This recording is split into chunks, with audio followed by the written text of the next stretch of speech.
કોસાડ આવાસમાં રહેતા 27 વર્ષના ઇઝરાઇલ મુસ્તાક શેખનું નજીવી બાબતે સાહિલ નામના વ્યક્તિએ ચપ્પુના ઘા મારી મોત નિપજાવ્યું.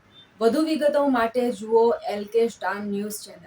કોસાડ આવાસમાં રહેતા 27 વર્ષના ઇઝરાઇલ મુસ્તાક શેખ કાપડની દુકાનમાં મજૂરી કરી ગુજરાન ચલાવે છે.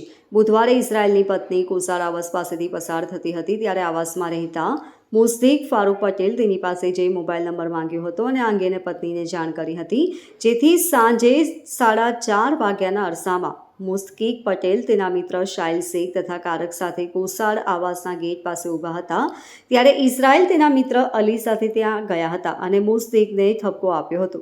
બાદમાં મુસ્તિક ઉશ્કેરાયો હતો અને તેણે શાહિલ પોતાની પાસેના ચપ્પુ કાઢી બંને પર હુમલો કર્યો હતો, જેમાં ઇઝરાઇલને છાતીમાં ચપ્પુ વાગતા તેનું મોત નીપજ્યું હતું.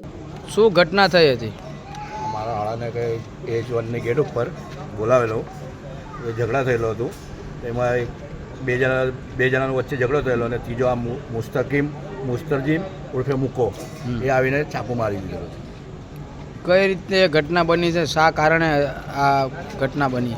કંઈ નાની બોલચાલમાં મારામારી થઈ હતી. મારનાર વ્યક્તિનું આપને નામ? મુસ્તજીમ ઉર્ફે મુકો. કેટલા જણ હતા મારવામાં? 3 જણા હતા. फारूक मलिक, सोहेल मलिक, मुको मेन मुका मारेलो છે. ये मेरे मामा थे और यहाँ मारा मारी चल रही थी और मारा मारी में ना सामने वालों ने घाव निकाल के मेरे मामा के पेट में मार दिया तो मेरे मामा ज़मीन पे गिरे. और एक था जो एक मुर्गी वाला सामने रहता है वो ने 2 जने स्टू में रहते वो ने हमने उनको उठा के ना रिक्शा में लेके गए थे ने 108 को फ़ोन करके इमरजेंसी में ले गए. Bureau report LK star news सूरत.